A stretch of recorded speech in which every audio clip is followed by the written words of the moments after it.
chose absolument inédite et très frappant quand même, c'est qu'à minima, un quart de ces populations françaises, italiennes, allemandes, britanniques et canadiennes nous disent que oui, à leurs yeux, le risque existe qu'un jour elles soient elles-mêmes obligées de quitter leur pays en cas de conflit grave notamment. Et ce chiffre est encore plus frappant et presque étonnant du point de vue de la population française, puisque 42% des Français estiment qu'un jour, oui, ils pourraient être obligés de quitter leur pays. Transversalement, quel que soit le pays d'interrogation, qu'on soit en Allemagne, en Italie, au Canada, ou encore en France ou en Angleterre, sont les jeunes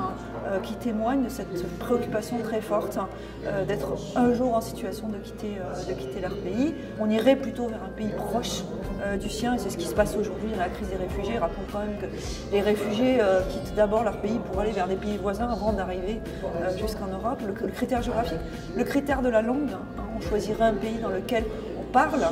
d'ores et déjà la langue, bien entendu, et puis le dernier critère qui est absolument massif et qui traverse encore une fois toutes les populations européennes et canadiennes, c'est le critère économique. Choisir un pays où on est probabilité assez forte quand même de trouver un emploi et de pouvoir s'intégrer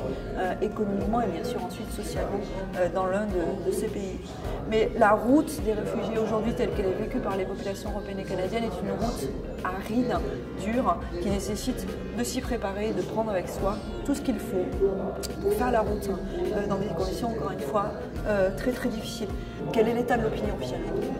Face à cette crise des réfugiés, on est face à une opinion, quel que soit le pays, quelle que soit l'intensité de la crise des réfugiés que les pays aient connue, une opinion qui est majoritairement crispée et assez fermée à l'idée qu'on pourrait accueillir encore plus de réfugiés, ou au moins autant de réfugiés, assez majoritairement dans l'ensemble des pays. Je mets de côté le Canada qui fait figure d'exception, assez majoritairement aujourd'hui les Européens disent stop, plutôt moins de réfugiés que autant ou plus de réfugiés. Donc il y a une fermeture